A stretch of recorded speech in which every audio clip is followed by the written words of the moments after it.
بچوں، آج ہم آپ کو جو کہانی سنا رہے ہیں اس کا نام ہے ہیروں کا سیب۔ ایک بادشاہ بہت نیک اور رحم دل تھا۔ اس کی رعایا اس سے بہت خوش تھی۔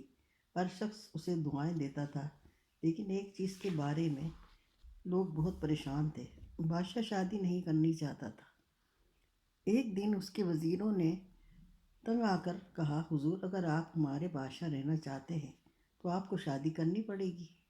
بادشاہ نے کہا، اگر تمہاری یہی خوشی ہے تو مجھے منظور ہے، مگر میں شادی ایسی لڑکی سے کروں گا جو 100 فٹ کے فاصلے سے سیب پھینک کر میرا تاج گرا دے۔ کچھ دن بعد وزیروں نے تمام خوبصورت لڑکیوں کو محل میں اکٹھا کیا۔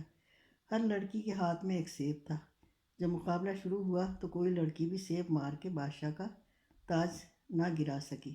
انہیں یہ ڈر تھا کہ کہیں سیب بادشاہ کے منہ پر نہ لگ جائے، اس لیے وہ سیب ٹھیک نشانے پر نہیں پھینک رہی تھیں۔ جب سب لڑکیاں ناکام ہو گئیں تو اچانک ایک لمبی تڑنگی لڑکی آگے بڑھی۔ اس نے موٹی سی چادر اوڑھ رکھی تھی اور اس کے ہاتھ میں جو سیب تھا وہ ہیروں کا بنا ہوا تھا۔ وہ 100 فٹ کے فاصلے پر گئی، نشانہ باندھا اور سیب پھینک دیا۔ بادشاہ کے سر سے تاج اڑ کر دور جا گرا۔ تمام لوگوں نے خوشی سے تالیاں بجائیں اور ہر شخص اس لڑکی کو شاباش دینے کے لیے آگے بڑھا، لیکن لڑکی ایک دم غائب ہو گئی۔ بادشاہ نے حکم دیا کہ فوراً اس لڑکی کا کھوج لگایا جائے۔ وزیروں نے گاؤں گاؤں شہر شہر سپاہی دوڑائے، مگر لڑکی کا کہیں پتہ نہیں چلا۔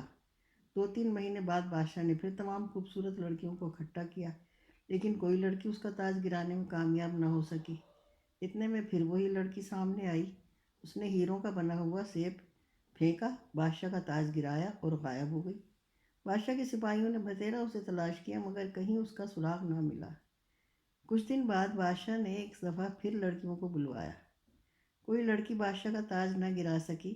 اچانک وہی لڑکی سامنے آئی اور اس نے ہیروں کا سیب پھینک کر بادشاہ کا تاج گرا دیا۔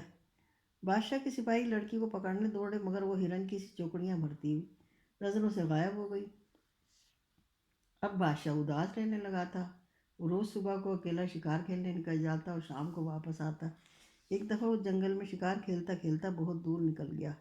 شام ہو چکی تھی۔ اچانک اس کو دور روشنی کی مدھم سی لکیر دکھائی دی۔ وہ ادھر بڑھنے لگا۔ یہ ایک بوڑھی عورت کا مکان تھا۔ اس عورت کی 2 بیٹیاں تھیں اور وہ دونوں ہی بدصورت تھیں۔ بادشاہ نے لڑکیوں سے مکان کے اندر جانے کی اجازت مانگی۔ لڑکیوں نے صاف انکار کر دیا۔ اتنے میں ان کی ماں آ گئی۔ اس نے بادشاہ کو پہچان لیا۔ وہ اسے اندر لے آئی اور اس کے لیے ایک صاف ستھرا بستر بچھا دیا۔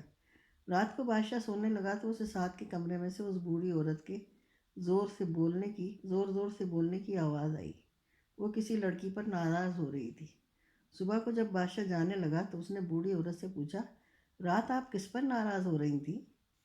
بڑھیا بولی، میری ایک سوتیلی بیٹی ہے، بڑی نکمی اور کام چور، اپنے آپ کو بہت خوبصورت سمجھتی ہے۔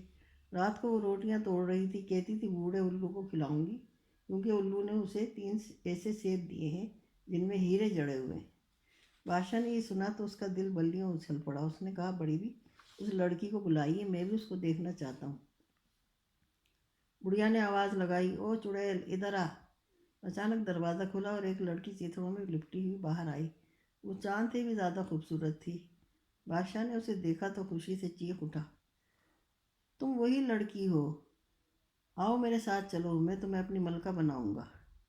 بادشاہ نے لڑکی کو اپنے ساتھ گھوڑے پر سوار کیا اور محل میں لے آیا۔ کچھ دنوں بعد دونوں کی شادی ہو گئی اور وہ ہنسی خوشی رہنے لگے۔ بچوں، یہ آرمینیا کی کہانی تھی جو ہم نے آپ کو سنائی۔ اچھا، خدا حافظ، شب بخیر۔